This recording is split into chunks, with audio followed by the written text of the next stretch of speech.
É uma estrutura que a gente tem quando a gente recebe o Espírito Santo de Deus. Todos acharam, igreja? Ruth no capítulo 1, depois de Juízes. Depois de Juízes. Aleluia. Quem conhece o livro de Josué?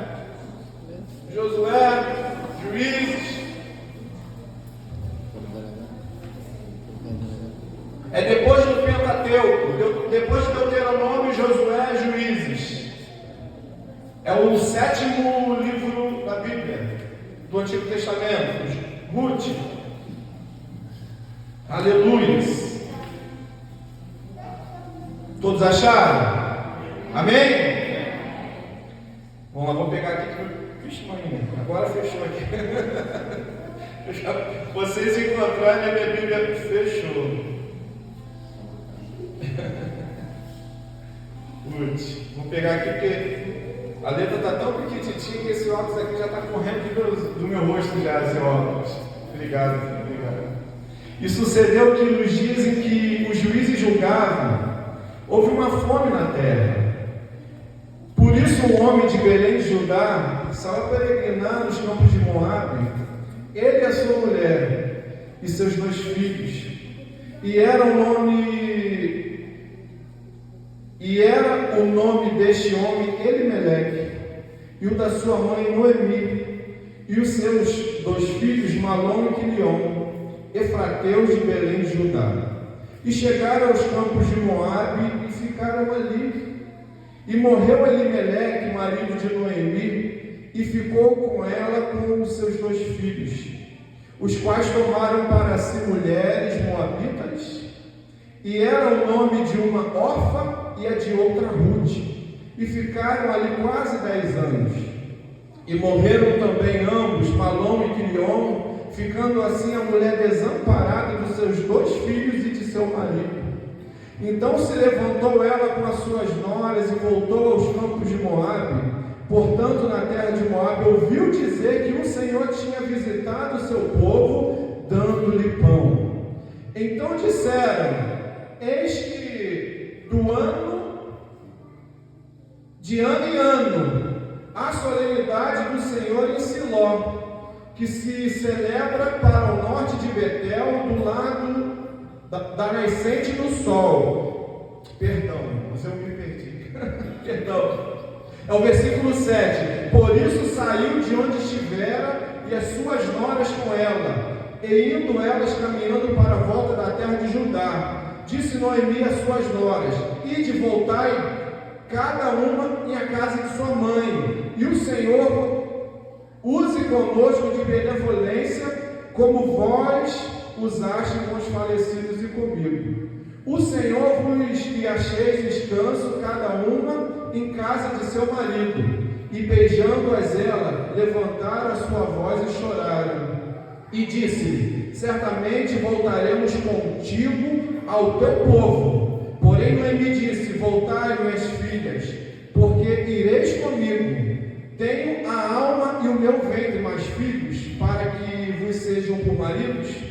Voltai, minhas filhas, ide-vos embora, que já muito velha eu sou para ter marido. E ainda quando eu dissesse: tenho esperança, ou ainda esta noite tivesse marido e tivesse filhos, esperá-los-ei até que viesse a ser grande, deter-vos-eis por eles, sem tomardes marido. Não, minhas filhas, que mais amargo-me é a mim do que a vós mesmas, porquanto a mão do Senhor se descarregou contra mim. Então levantaram a sua voz e tornaram a chorar. E Orfa beijou sua sogra, porém Ruth se apegou a ela. E por isso disse Noemi: eis que voltou a cunhada ao seu povo e aos seus deuses. Volta tu também após a tua cunhada. Disse, porém, Ruth: não me enche para que te abandone e deixe seguir-te, porque aonde quer que tu fores eu irei, e aonde quer que tu pousares, ali pousarei eu. O teu povo é o meu povo, o teu Deus é o meu Deus. Onde quer que morreres, morrerei eu, e ali serei sepultada. Faça-me assim o Senhor, Senhor e outro tanto, e se a outra coisa não seja morte para mim. Vendo Noemi que todo estava resolvido ir com ela, deixou-lhe de falar. Assim, pois, foram ambas até que chegaram a Belém. E sucedeu que, quando elas chegaram a Belém, toda a cidade se comoveu por causa delas e diziam: não é esta Noemi? Porém, ela dizia: não me chameis Noemi, chamai-me Mara, porque grande amargura me tem dado o Todo-Poderoso. Parti cheia, porém vazia o Senhor me fez tornar, porque pois me chamareis Noemi, o Senhor testifica contra mim, e todo o poderoso me tem feito mal. Assim Noemi voltou, e com ela Rute, a Moabita, sua nora, que veio dos campos de Moabe, e chegaram a Belém no princípio da colheita da cevada. Pode sentar, igreja?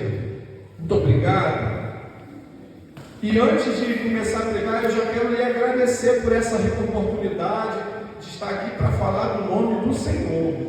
E eu quero trazer uma versão aqui histórica sobre a vida de Elimeleque, Noemi e os seus dois filhos.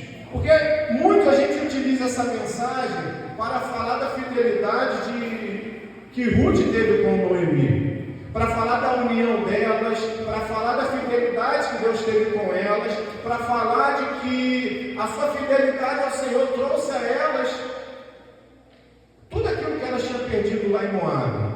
Mas eu não quero falar sobre isso, eu quero trazer uma versão aqui de atitudes que nós tomamos precipitadas, sem consultar a Deus, e por causa dessas atitudes que nós tomamos, a gente paga um alto preço. O que eu quero passar para a igreja hoje é um alerta. A minha função na casa do Senhor é alertar a igreja. A minha função na casa do Senhor é abrir os nossos olhos espirituais e a gente conseguir enxergar que nem tudo é tão bonito quanto parece ser. Porque se você for analisar, estudar a vida de Ruth e de Noemi, você vai ver que Ruth casou com Boaz, ela herdou a herança que era de Elimeleque, que passou para o seu irmão Boaz, e ali ela enriqueceu novamente, depois ela teve filho, e ela foi uma pessoa muito importante, que ela faz parte da genealogia de Davi, e depois Davi, Jesus. Então é uma história muito bonita, é uma história muito linda de se falar, mas por trás dessa história bonita teve um início, e o início dessa história não foi muito bonito assim. Foi o início de destruição, foi o início de perca, foi o início de doença e foi o início de morte. Uma mulher que saiu de um lugar portando muitos bens, ela voltou para aquele lugar com as mãos vazias. Mas se eu for falar aqui exatamente sobre a vida de Noemi, você vai ver que Noemi é uma mulher virtuosa, é uma mulher que mesmo passando por toda essa situação de perca, de derrota, uma vida passando por uma injustiça que o destino entregou para ela, ela permaneceu fiel ao Senhor. Mas naquela época as mulheres se sujeitavam aos seus maridos e as atitudes que eles tomavam, a mulher tinha que obedecer ao seu marido e seguir o seu marido. Então, praticamente, naquela época, a mulher não tinha quase palavras. Então, mesmo Noemi sendo uma mulher sábia, uma mulher muito próxima de Deus, muito temente a Deus, ela teve que seguir o seu marido, ela teve que obedecer à autoridade do seu marido, e por causa disso, um preço muito caro foi pago. Mas Deus é tão bom, tão maravilhoso, porque mesmo a gente pagando um alto preço, mas se mantendo na obediência do Senhor, Deus preserva a nossa vida. Deus livra a gente da morte, da doença. Deus permite que muitas coisas aconteçam, mas Deus, de todas elas, Ele nos livra. Você pode ver que na família de Noemi, só ela permaneceu. Só ela permaneceu. E eu quero te falar essa história. E eles eram da cidade de Belém de Judá. A cidade de Belém, Betel, a cidade de Belém, era uma cidade muito próspera. Ela teve uma grande oscilação naquela época porque ela era governada pelos juízes. E os juízes, momentos eles eram ditadores, momentos eles eram consultores de outros deuses. Os juízes permitiram que, por causa da sua apostasia, Deus castigasse aquela cidade.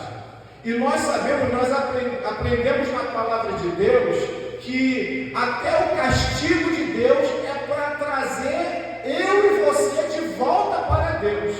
Deus permite que nós erramos em nossas atitudes, Deus permite o castigo vir sobre o seu povo, mas castigo tal que traz o seu povo de volta para si. Você está entendendo o que eu estou dizendo, irmãos? E Belém, o significado dessa cidade é a casa do pão. Ou seja, o povo oscilou em prosperidade, em miséria, em fidelidade e também em apostasia. Para quem não sabe, apostasia significa afastar-se. Ele se afasta daquela fé, ele nega aquela fé e ele se tornou um apóstata. Ele se afastou daquela fé. E naquele momento, aproximadamente no ano de 1200 antes de Jesus Cristo, foi isso mesmo, foi no ano de 1200 antes de Jesus Cristo.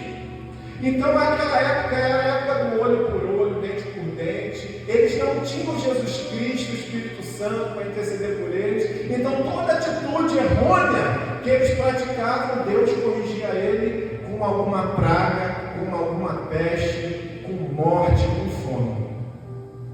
Naquele momento, no versículo 1 do capítulo 1, está dizendo aqui que aquela cidade passou por um grande momento de fome. Nós podemos conjecturar e entender que quando uma cidade passa por um momento de fome e escassez, a gente pode imaginar e falar assim: se eles estão tendo fome é porque não está tendo carne. Se não há carne, os animais não estão se alimentando. Então, se os animais não se alimentam, no pasto não bebe água, não há carne, não há leite. Então está faltando alimento naquela cidade. E se não há água, também não há plantação, não há cevada, não há trigo, não há alimento para aquele povo. Mas o que a gente pensa sobre isso? Faltou pão na casa do pão, um lugar que era designado como a casa, uma cidade que tinha alimento. Tinha alimento para as pessoas, todo mundo que estava ali não passava necessidade. Mas se você for estudar ali sobre juízes, o que eles fizeram? Eles começaram a se apostatar da fé, a se afastar da presença de Deus. É igual quando alguém sai da igreja e começa a fazer tudo que não deve, aí Deus coloca a mão sobre aquela pessoa e aquela pessoa passa por muitas situações difíceis. Foi isso que Deus fez com o povo de Belém de Judá. Deus permitiu a escassez chegar naquele lugar. E quando a escassez chega na nossa vida, o que nós devemos fazer? A gente não pode se desesperar, a gente não pode se inquietar, a gente não pode tomar direções que o nosso coração deseja.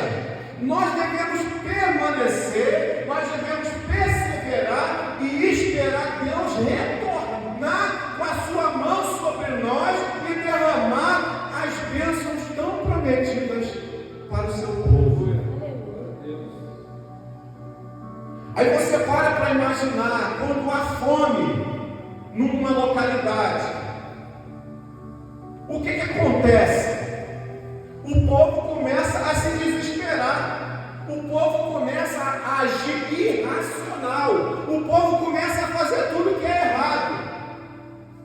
Se eu não estou enganado, no ano de 1957, acho que o pastor pode ajudar, a Coreia do Norte passou por uma fome, por uma praga sobre aquela cidade, que teve uma grande fome na Coreia do Norte. Isso está na história. né? Inclusive, se você for pesquisar até no Brasil, foi relatado aqui no Brasil que lá na Coreia do Norte eles estavam comendo carne humana.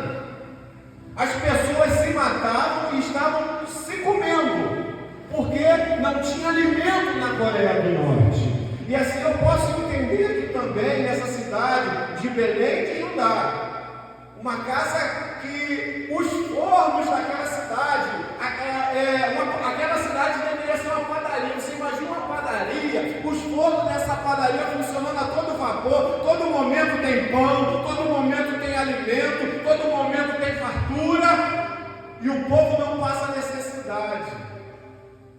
Mas eu quero te chamar a sua atenção que isso é um perigo muito grande para a gente.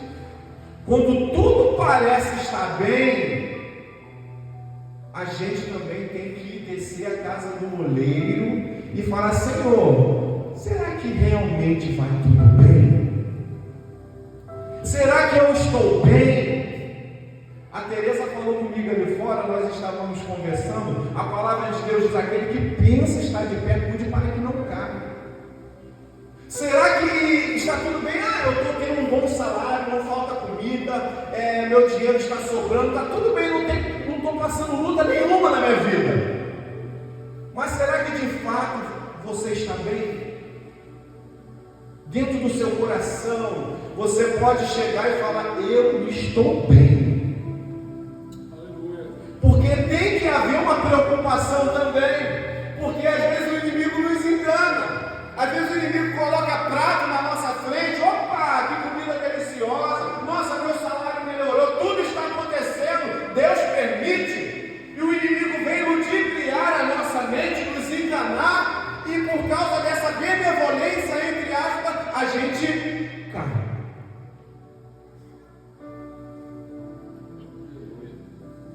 A palavra de Deus, ela diz que nós devemos ser prudentes, como uma serpente. E a palavra de Deus também diz para mim e para você: vigiai e orai. Não adianta orar se não vigia, porque quem não vigia não está prestando atenção. E o crente racional, que raciocina, que presta atenção nas coisas, ele observa não somente o que nós estamos enxergando aqui, a gente começa a observar no mundo espiritual também, porque existe uma batalha tão grande, querendo tirar a gente do nosso lugar, tentar tirar a gente da presença do Senhor, e se a gente não prestar atenção, a gente se distancia do Senhor, e quando a gente vai ver, já não dá. E assim foi aquela família, Noemi, Elimeleque, os seus filhos. A gente sabe que é dolorido, é humilhante o ser humano chegar numa situação de fome, de necessidade, você trabalhar, sair para trabalhar e nada acontecer na sua vida. Agora eu quero entrar no campo espiritual. É bem possível de você estar orando, você está jejuando e parece que nada está acontecendo. Parece. Você não tem noção do exército que está ao seu redor, batalhando por você. Você não tem noção do que Deus está liberando no mundo espiritual. E Deus só está esperando uma atitude sua para Deus fazer algo tão grande na sua vida. Para o tempo de sofrimento, o tempo de escassez acabar na sua vida. Deus está falando: espera só mais um pouquinho. O pastor é patente na Marinha, né? Então eu não sei se o pastor participou de algum evento de guerra, alguma coisa assim. Você sabe que os soldados mais conversam quando eles estão em guerra? Eles não conversam sobre vida. O ponto crucial que os soldados conversam, o senhor também pode ir, né? Eles falam sobre fome. Se lá no campo de batalha vai faltar alimento para eles, porque se falta alimento para eles, eles não têm força para batalhar. E eu vou te fazer uma pergunta nessa noite: está faltando alimento para você, igreja? Está faltando algum tipo de alimento para você? Quando nós entramos no jejum, nós estamos nos alimentando. Quando nós entramos num processo de separação, consagração, nós estamos nos alimentando. A carne está morrendo, o espírito está vivificando. A palavra de Deus diz que a carne é fraca, mas o espírito está pronto. Mas pronto. A carne tem que morrer. E essa família, por atitude humana, eles já tinham vivido experiências de Deus. Eles sabiam que o povo andou lá no deserto. Eles sabiam que o povo venceu várias batalhas, inclusive lá os amalequitas, que foi lá no monte que eles viram a terra prometida, e mesmo participando de toda a experiência com Deus, eles se desviavam sempre da presença de Deus. Tocava a Deus por qualquer coisa. Tocava a Deus por qualquer coisa. Eu não vou entrar em palavras aqui, porque eu respeito muito a fé das pessoas. Mas quando a gente fala em qualquer coisa, a gente entende o que significa qualquer coisa. É quando a gente vai procurar Deus onde Ele não existe. É quando a gente vai procurar Deus lá no mundo lá fora. E isso que eles fizeram. Eles saíram daquela cidade, uma cidade que por um momento estava passando escassez. Mas se eles perseverassem mais um pouco, eles veriam Deus visitar aquela cidade e Deus trazer de volta toda a prosperidade para eles. E eu quero te dizer nessa noite, preste atenção, não saia do teu lugar, porque Deus está vindo ao nosso encontro, e muito em breve Deus vai trazer de volta a prosperidade que a gente tanto sonha. E a palavra mágica que eu quero dizer aqui, prosperidade, significa intimidade com Deus. É uma saúde espiritual, não é uma espiritualidade enferma, é uma saúde. Essa prosperidade que eu quero falar aqui. Não vai faltar pão para mim e para você. Nessa igreja não falta pão. Aqui tem palavra, aqui tem comunhão, aqui tem santidade, aqui tem o Espírito Santo de Deus. Aqui não falta palavra, não falta pão. Glória a Deus. Você está com fome? Aleluia. Eu vou pular muito aqui minha mensagem. Muito aqui. Por favor, lá em Amós, se você conseguir, capítulo 8, olha o que ele fala aqui. Lá em Amós, capítulo 8, versículo 11 e 12. Eu vou ler para a amada igreja. Se você puder também acompanhar. E no decorrer da semana, irmãos, medita nessa palavra. Olha o que diz aqui em Amós, capítulo 8, versículo 11 e 12. Eis que vem dias, diz o Senhor Deus, em que havereis fome sobre a terra, não fome de pão, nem sede de água, mas de ouvir as palavras do Senhor. E irão errantes de um mar até o outro, do norte até o oriente, correrão por toda parte, buscando a palavra do Senhor, mas não acharão. Eu não quero entrar em escatologia, mas se você observar o Brasil que nós vivemos hoje, eu vou falar do Brasil, porque eu nunca saí do Brasil. Você vê lugares cheios de pessoas, com muitas pessoas, mas as pessoas entram naquele lugar e saem daquele lugar, mas não tem saciedade. Elas entram vazias e saem de lá piores do que vazias. Por que piores, porque elas saem alimentadas de uma esperança que não existe. Hoje, o Evangelho, a palavra do Deus vivo, está sendo trocado por algo que se chama psicologia.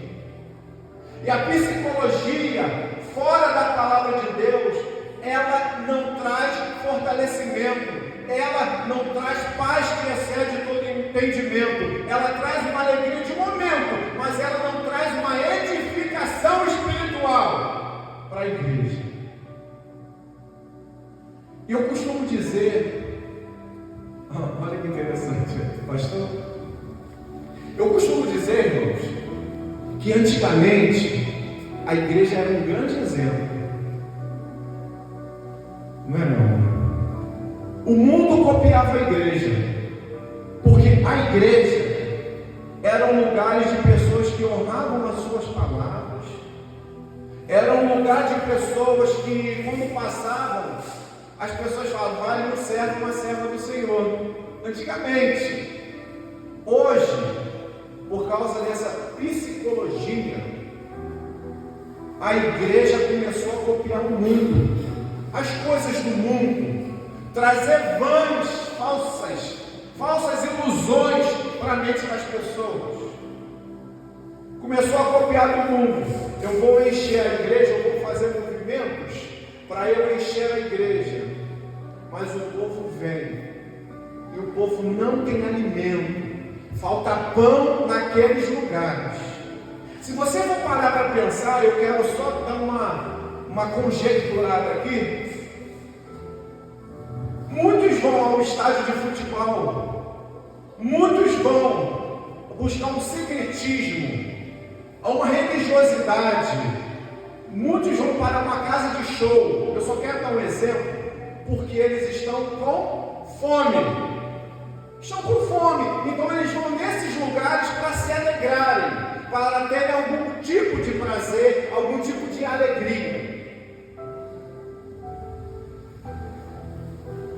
Mas sabe o que me entristece muito?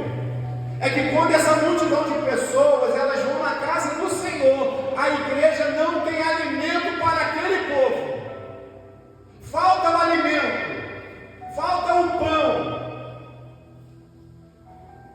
Mas eu glorifico a Deus pela sua vida, porque você tem pão, você tem alimento, você tem lugar para receber o povo que Deus vai enviar para esse lugar. E eu quero te convidar, se prepare, igreja, se alimenta desse pão, beba dessa água, se encha desse Espírito Santo maravilhoso, porque Deus, quando mandar o povo para cá, eu e você ter alimento para esse povo.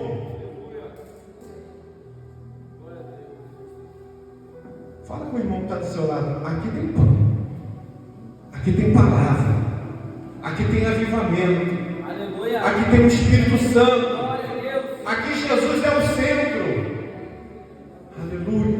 Aqui tem pão, aqui não há escassez de pão. E se você, oh Senhor, olha só, o que nós passamos 2018, 19, 20? Nós passamos por uma pandemia. E muitos, por falta de pão, de alimento, foram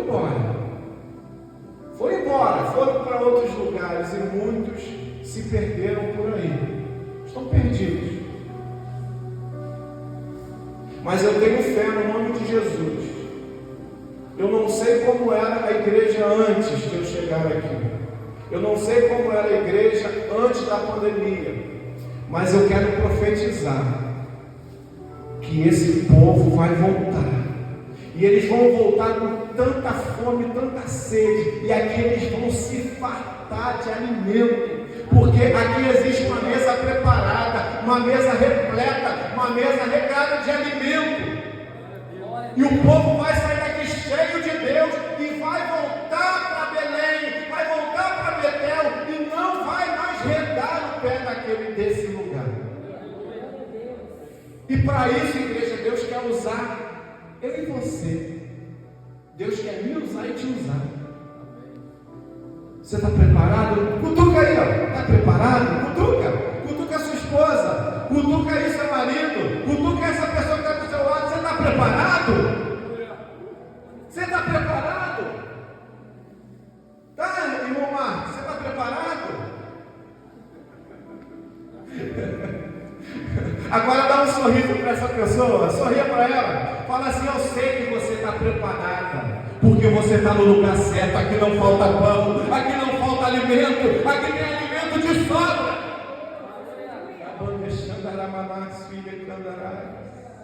Glória a Deus. Aleluia. Para eu finalizar, abre a sua Bíblia lá em João. Aleluia. Glória a Deus.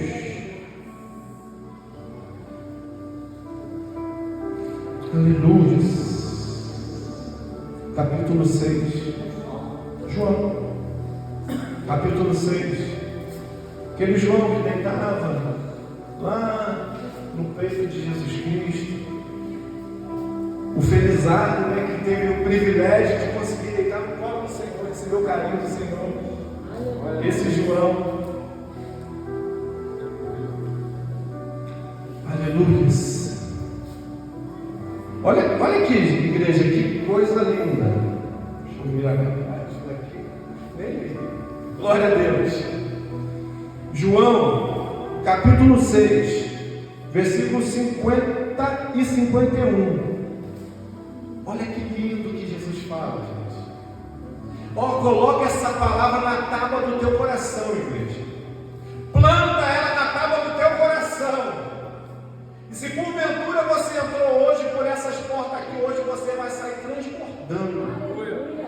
Você crê? Você vai sair daqui transbordando. E eu não aceito você voltar por essas portas na quarta-feira, no domingo triste. Porque Jesus está te visitando hoje e está derramando uma porção que você precisa. Aleluia. Eu vou lá no 49. Olha que interessante. Vossos pais comeram o maná no deserto e morreram. Comeram maná lá, plantio lá, o maná que Deus mandava dos céus, fazia o pão e se alimentava. Olha eu e você. Olha o que ele fala para mim e para você essa noite. Este é o pão que desceu do céu, para que o que dele comer não morra. Eu sou o pão vivo que desceu do céu. Se alguém comer deste pão, viverá para sempre. E o pão que eu der é a minha carne, que eu darei pela vida do mundo. Você sabe o que significa isso? Porque o passaporte que você precisava para você ter a sua vida eterna, você recebeu. A chave que você precisava para abrir a porta da eternidade, você tem na sua mão. Aleluia. Jesus está falando aqui, ó. Aquele que se alimentar de mim, aquele que sentar numa mesa comigo, nunca terá sede, nunca terá fome, porque fartá-lo-ei do meu Espírito. Aleluia. Quem é batizado do Espírito Santo aqui, por favor, levante as mãos. Aleluia. Vocês que não são batizados ainda, prepara, porque o Espírito Santo quer descer sobre a sua vida. Prepara o teu coração, porque ele vai descer, pastor. O Espírito Santo vai descer sobre a sua vida. Você vai se alimentar desse pão e você nunca mais morrerá. Fique de pé, por gentileza.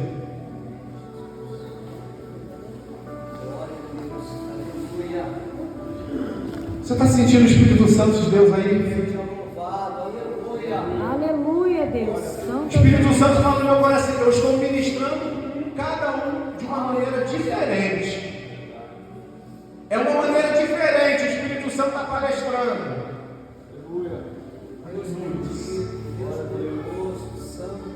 Fala assim: Senhor, eu quero um avivamento. Eu quero renovo. Mas Espírito Santo, eu quero ser batizado.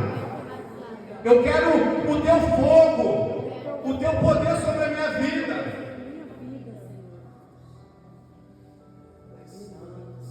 Eu quero convidar toda a igreja. Vem aqui na frente, por favor. Toda a igreja, sem exceção.